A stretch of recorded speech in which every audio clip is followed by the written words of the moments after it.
Orúkọ tèmi ni Alhaja Mistura Basọ̀run Junaid.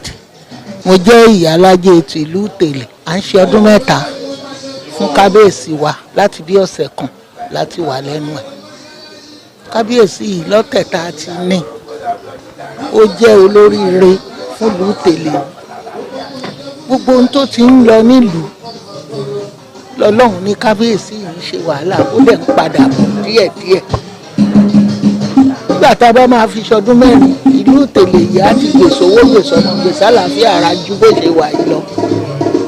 Nítorí ọ̀tẹ̀ tí kábíyèsí dé, ó fún ọ̀pọ̀lọpọ̀ ọmọ ní scholarship.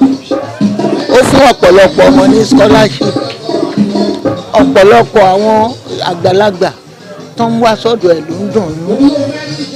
Ó jẹ́ nìkan tó jẹ́ ní rere fún wa nílùú. Ọlọ́run kó bá wa ṣàánú ẹ̀. Ibi tó gbé ẹrù yìí dé, kọ́lọ́run má jẹ́ ó takú síbẹ̀. Kọ́lọ́run túbọ̀ fún lẹ́mìí gbogbo àtàlàfíà ara. Àrùn tó ń rọ̀yàn lọ́wọ́ rọ̀yàn lẹ́sẹ̀, kọ́lọ́run má gbé bá.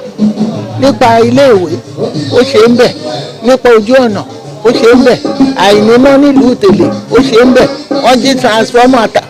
Ó tún búra mi kò wádìí àwọn wo ló ṣe ó kàn ń ṣe dáadáa ní tiẹ̀ ní. Gbogbo dáadáa tó ń ṣe kọ́lọ́run bá wa fọ̀pọ̀ rọ́wọ́ fún lórí ààrẹ àti lórí ọmọ. Gbogbo àwọn olóyè tá a dẹ̀ wà nílùú Ìtèlè, gbogbo wa la gba ti kábíyèsí kó tó pè wá lẹ́ẹ̀kan afẹ́gà lóhùn lẹ́ẹ̀mejì. Lágbára Ọlọ́run ní yọ láàrin wa àdẹ̀nirátẹ̀ láàrin. Ọlá aláwọ̀ làwà lápò àtàyè lábẹ́.